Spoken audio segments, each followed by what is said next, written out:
Hey everyone, this is Shubham and welcome to our AWS series.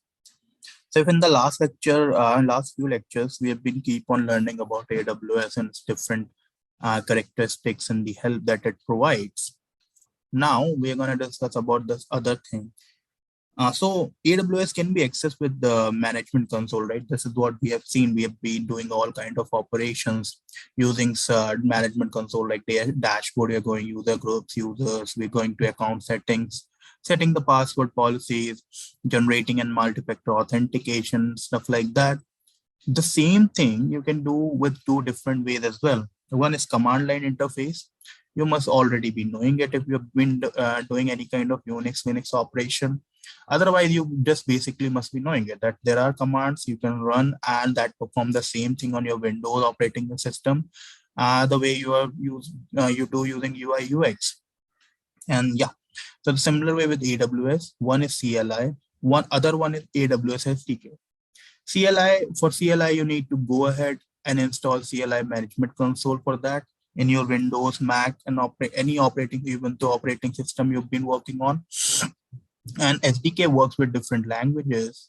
So those different languages, what like Java, JavaScript, Python, Golang. Even AWS SDK works with Internet of Things, IoT application, which is like embedded C or Arduino and stuff like that. So what we're gonna do in this lecture, and yeah, another thing. So you must be wondering, AWS Management Console is protected by passwords and multi-factor authentication and stuff like that we can provide over there, right? How about this thing? This thing, what? CLI. So this is also secured by the secret keys. We're gonna generate that. We're gonna look into that. First, we're gonna install AWS CLI. Okay. So let's go and let's see from where we can install AWS CLI. Okay. Do we see something as see some installer over here? We don't see that.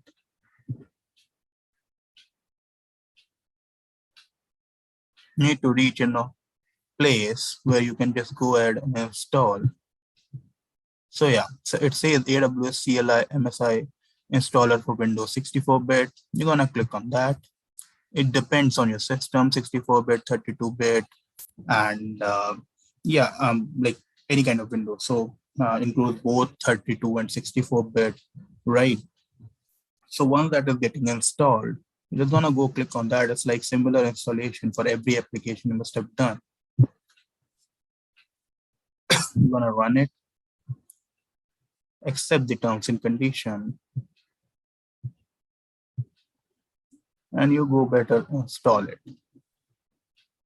Now when that gets installed, so it takes like similar like few second of time. So you can see there are like you can do stuff with Linux, you can do stuff with Mac OS, you can do stuff with Windows, you can install it on virtual environment as well.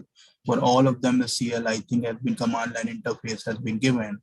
Now when it's getting installed, you need to verify whether it is installed or not.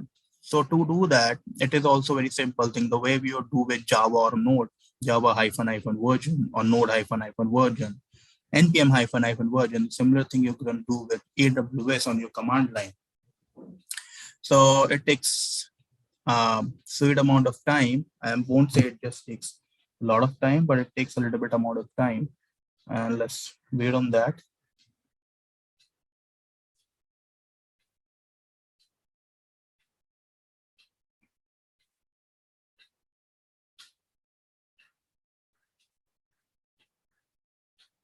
And yeah, it's done. So now open your command line, type AWS hyphen word. And if you're getting the answer, if you're getting the response in this way that AWS CLI version Windows 10 boot for 1.23.19 has been installed, that means it works fine, right? It has been installed in your system. Now it has been installed, you gotta do work with it, right? So let's go ahead and create a secret ID. So for secret ID, you need to create and you need to work with your what? You need to work with your IAM user. You cannot do it with your, and you shouldn't be doing with your the root user. So I'm gonna go and get a secret ID, identity and access management. And let's see how we're gonna generate the secret ID over here. I'm gonna go and see here. Here you can see your region as well.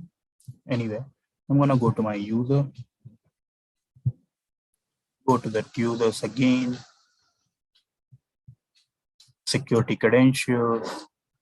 Under security credentials, you see this option, right? Create access key. So you need to make sure this access key is not accessible to anyone, because it's the same thing as password. User can access it and user can misuse it. Just click on create access key. See, access key has been created. Now, you guys can see it. I am totally sure. So what I'm gonna do is I'm gonna disable this access key the moment we are done with this video, so it won't be any use of you. So right now I'm gonna show it guys to you. So this is our access key ID, this is our access key, secret access key password. Now let's see. This has been generated. How you gonna do with it? So for that, again, you'll open CMD command line. You type AWS. Now, when you have written that, it will ask you the secret key. In secret key, you paste it over here. It will ask you the password. That means secret key ID, not exact password, I would say. Region name we have seen, right? So I am in Mumbai, or like I'm not in Mumbai, I'm in Bangalore, but the nearest one would be the Asia Pacific Mumbai. So I choose AP South 1. Output name, I'm not going to give anything. Now this is done, right? Let's see very first service. We have one user, right? Let's list this. I am list icon. Okay, that's not a command. I've written command somewhere. Yeah. So go to AWS. You write AWS IAM list hyphen user, and it will list you the users that are there. See, the details has been displayed, and it says AWS version. So in the latest version, it's not stable, and yeah, so it has saying there are argument error. And why it is showing those error? I guess this is due to region. No, this is not due to region. This is due to command. So we need to write a new command, I guess, for that. And let's see. Let me first clear this. Okay. We will write. Let's see whether it displays that users or not. I hope it should display that users now. With this JSON policies fold document structure, I guess. We'll wait. It seems pretty slow. Could not connect. Okay. We'll try. Could not connect to im.amazon aws.com. Yeah. So yeah. Finally, that has displayed after so many errors and connection issues. You see, we have only one user in our root account, right? And that user is admin sample. User ID is this. User ID that we have entered over here, right? So that has been entered, user ID over here. And okay, I've scrolled down a lot. You see the ARN created date. When we have started this video, you can just check that on 29th of November, we have created it. That day we must have discussed about IAM user creation, your password last use that we have used today to log into this particular IAM user. So stuff like that it displays. So the similar way you're working with your AWS management console, you can work using command line interfaces as well. Okay, so this is the kind of example. You can just explore it more, how to set up, what to do with your secret key and secret access key, and what to do with and how to configure it, and then to very basic command. and I'll wait for your feedback. Hope you liked it, and see you in the next lecture with something different. Till the time, thank you so much.